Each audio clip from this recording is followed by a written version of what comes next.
after the 30-something years we've been doing what we do in this community, that was time for something significant.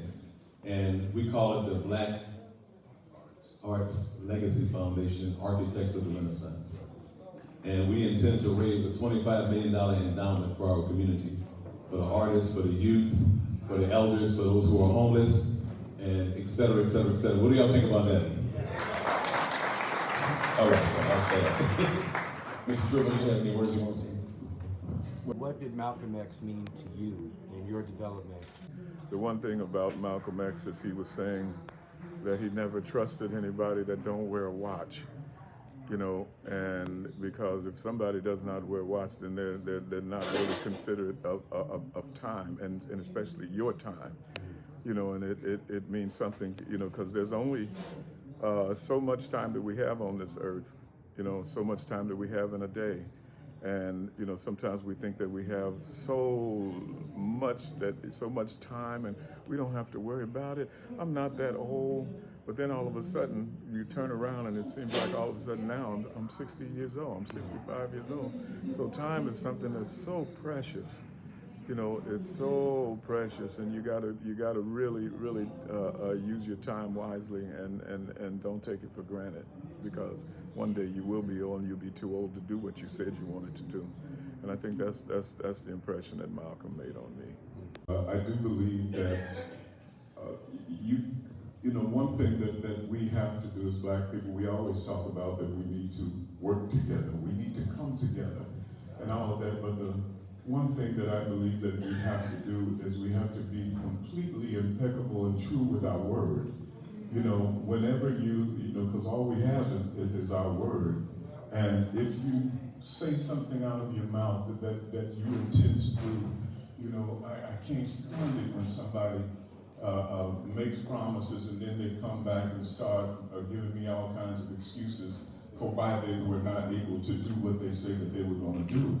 You know, I mean, if you say it out of your mouth, outside of the act of God, you know, life and death, you got to do it. And I know that Tori, Tim, and Ben Caldwell, and I can say without any reservation that each one of them, if they say something out of their mouth, that they are actually going to do it. And I hope that they feel that way about me. Because that's what the start of it is. And I think that this is something that's really exciting, that our four organizations can come together in strength and become one voice to do something really, really powerful in Leimert Park. Now, there are a lot of beautiful things going on in Leimert Park from a lot of the people that kind of just came on the scene. And they're doing some beautiful, exciting things and buying buildings and all of that stuff. But most of us have, I know the world stage have been in Leimert Park since 1989. So it's this year's 35 years for us. And you know, and Ben has been there. He was there before us, and I know Barbara's organization has been there since for at least 20 years. And Tori, this guy was here when Jesus was on the planet. Now, speaking of the village, and knowing that gentrification is a thing now along Crenshaw Boulevard, how important is it for you to maintain a sense of community, having a new location on Crenshaw Boulevard? And I ask that because knowing the history of the Leimert Park Village area and knowing how the gentrification has affected us.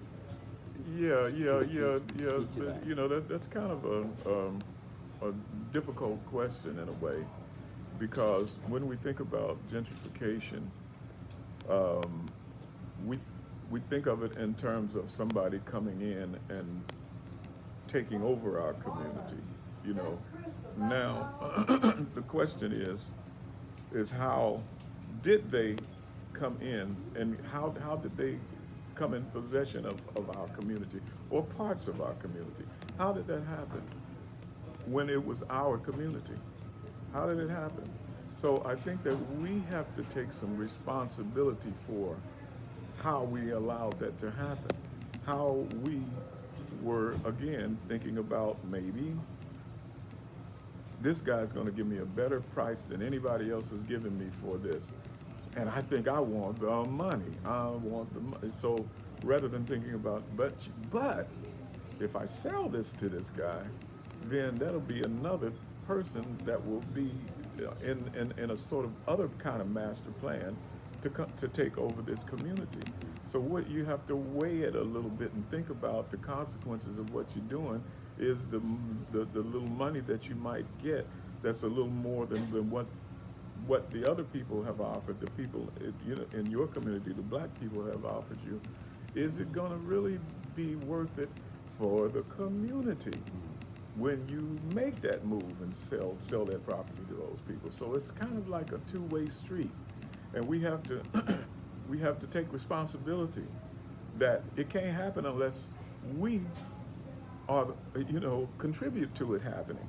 So we are contributors to gentrification, and so real talk. Do we have it in us? Do we care enough about our community to keep it intact, to keep it going? Do we care enough about it, or is it that money? I'm gonna get money. So that's the thing, that we gotta, because you can't just blame the people who took it, because they didn't come in with a gun and say, I want your place, I want you moving out of here. None of that has happened yet. Now, it probably will be happening after enough of them get it. You probably will see that. But right now, that is not how it happened. We played a big part in it. So, I mean, so this is something that it took this man's, out of all of the stuff that he's doing out here and saving these young men and all that, he called me one day and was talking about that we should come together and bring all of our energy to bear, all of what we have done, all of our experience together, and let's come together as one and go to some of these people that's got the money to fund all of the things that we can do and all the wonderful, beautiful ideas that we've been doing, really with no money. It's by the grace of God that we have existed for all this time and put this energy in. And as you can see, none of us have really made any money, and we're not doing it for the money. We're doing we're doing it because it's something that we have to do, something that we believe in. And I always say that working for our community, this is what I call pure giving, because you're not looking to get anything back except the satisfaction of knowing that you did something to make your community better. That's what we're doing. This is pure giving right here, and I intend to